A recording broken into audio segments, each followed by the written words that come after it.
Ya, terima kasih Pak Haji, Mas Agung. Kalau kita bermohon, pasti sesuai dengan keinginan, tidak berbasis kebutuhan. Allah memberi sesuai kebutuhan, bukan keinginan. Rasa sayangnya orang tua ketika punya anak baru 5 tahun, lihat emaknya punya uang segepok 10 juta, dia minta, dikasih nggak? Berapa kira-kira dikasih? 100 ribu? 50 ribu? 20 ribu? 2 ribu? Nih tipe orang-orang tua yang pelit kayaknya.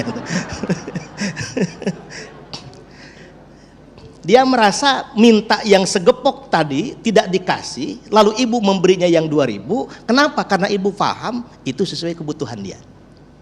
Yang kedua Pak, ada 2 hamba Allah yang sama-sama nyimpan uang ke bank.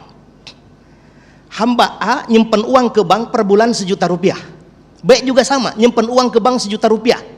Yang A di bulan ke-12 tersimpan di saldonya ada 12 juta. Orang sebulan 1 juta, 12 juta dong. Yang B mestinya sama, tapi pas dilihat dia mah kagak ada, 0. Kenapa? Yang A nabung, yang B membayar cicilan, Mbak. Ada yang begitu? Mudah-mudahan gak banyak adanya. Jadi ada hamba-hamba Allah yang soleh, yang doanya diijabah langsung. Kenapa? Nabung. Lalu kita kesannya telat menurut kita nih dikabulnya. Kenapa? Banyak cicilan. Sholatnya telat, maksiatnya banyak. Doa-doa kita itu dialokasikan ke sono. Untuk menyelesaikan dosa-dosa kita kepada Allah, ditutupi oleh subsidi doa-doa kita. Lalu gimana kalau misalkan ibu bapak berprinsip, udah dah kalau begitu nggak usah berdoa, gua mah disita nanti aset-asetnya oleh Allah Subhanahu wa taala. Kenapa? Orang yang beriman cenderung hidupnya susah. Yang tidak beriman malah cenderung mudah. Hujibatil jannatu bil makarih.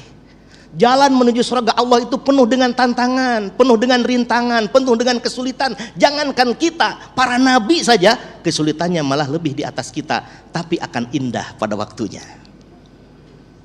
Bukankah Al-Quran menyebut ada 2 tipikal doa? Sebagian orang berdoa, Rabbana atina fid dunya hasanah wa ma lahu fil akhirati min khalaq. Tetapi kita doanya Rabbana atina fid dunya hasanah wa fil akhirati hasanah wa qina adzabannar. Kalau orang lain hidupnya orientasinya hanya 2, dunia tok. Tapi kalau kita kebahagiaannya pengen disimpan di dunia sebagian, di akhirat sebagian. Beruntung kalau di dunia kita dapat kebahagiaan itu, di akhirat dapat kebahagiaan yang sama. Tapi kalau harus milih, apakah kita pilih kebahagiaan dunia dan celaka di akhirat?